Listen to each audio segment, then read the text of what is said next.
નમસ્કાર મિત્રો, Gujjubhai trend news ચેનલમાં ફરી વખત તમારું સ્વાગત છે. બગદાણામાં બબાલ થઈ નવનીતભાઈને માર મારવામાં આવ્યો. એનો આજે છે 11થી 12મો દિવસ અને હજી સુધી નવનીતભાઈને ન્યાય નથી મળ્યો.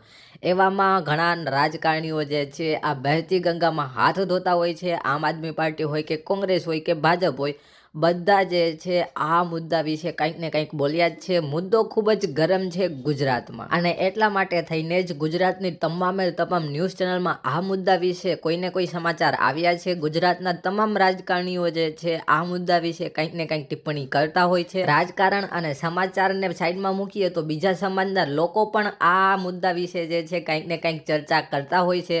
વધારે પડતી ચર્ચા તો એ જ ચાલતી હોય છે. પટેલ સમાજના લોકો કહેતા હોય છે કે કોળી સમાજ પાસેથી આપણા સમાજને શીખ લેવા જેવી છે.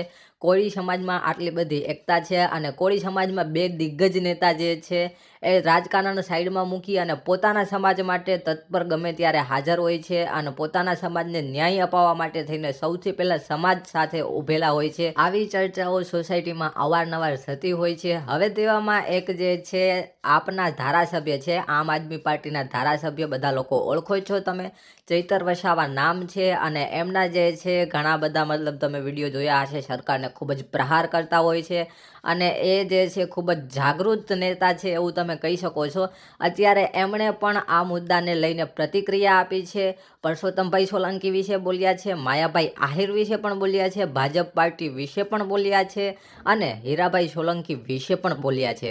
હવે કોના સપોર્ટમાં બોલ્યા છે, કોના વિરોધમાં બોલ્યા છે, એ હું તમને પૂરેપૂરો વિડીયો બતાવું. એમાં તમે જોઈ અને તમે નક્કી કરજો કે ચેતરભાઈ વસાવા કોના સપોર્ટમાં બોલ્યા છે, કોના વિરોધમાં બોલ્યા છે. એ વિડીયો તમને હું આગળ બતાવું, એ જોઈને કોમેન્ટ સેક્શનમાં જણાવી દેજો કે કોના સપોર્ટમાં અને કોના વિરોધમાં બોલ્યા છે. તો ચાલો હવે હું તમને એ પૂરેપૂરો વિડીયો બતાવી દઉં. બગદાણાની હિસ્ટ્રી એવી છે, ત્યાં જે હીરા સોલંકી છે, એ હીરા સોલંકીની સામે જે અમરીશ ડેર કોંગ્રેસમાંથી લડ્યા, એ અમરીશ ડેરને માયાભાઈ આહિરે CR પાટીલ જ્યારે પ્રદેશ પ્રમુખ હતા ત્યારે ભાજપમાં જોડી દીધા. એટલે ત્યાં વર્ચસ્વની લડાઈ છે. હીરાભાઈ સોલંકી, માયાભાઈ આહિર અને અમરીશભાઈ ડેર. એટલે હીરાભાઈ સોલંકી તો મોકો હોતા હતા અને એમને મોકો મળી ગયો, એમને ચોકો મારી દીધો.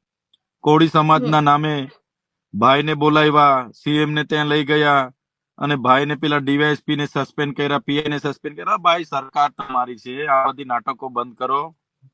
સરકાર તમારી છે, એ બધું બતાવવાનું ના હોય, બધું કરાવવાનું જ હોય. હા, જે સોલંકી સમાજમાં પરસોત્તમભાઈ સોલંકી છે, એમને તો હું અભિનંદન આપું. પોતાની સરકારમાં બી એમણે કહી દીધું કે ભાઈ થવું જોઈએ, ને કરવું પડ્યું. અમારા નેતાઓ એના પરથી કંઈક તો શીખે, અમારા મંત્રીઓ તો કંઈક શીખે. કંઈ થતું નથી તમારી સરકારમાં. આવા પરસોત્તમભાઈ સોલંકી જેવી ચીમકી ઉચ્ચાર્યો. આદિવાસીઓના ખોટા જાતિના પ્રમાણપત્ર 40% કટઅપ આવ્યું છે, એનું નર્મદાનું પાણી આદિવાસીઓને મળે, શિક્ષણ મળે, આરોગ્ય મળે. એમાં સરકારને ચીમકી આપો ને. મનસુખભાઈ સરકારને ચીમકી આપે ને ગાંધીનગર જવા કહે ને તો 500 ગાડીઓ હું લાવું, ચાલો.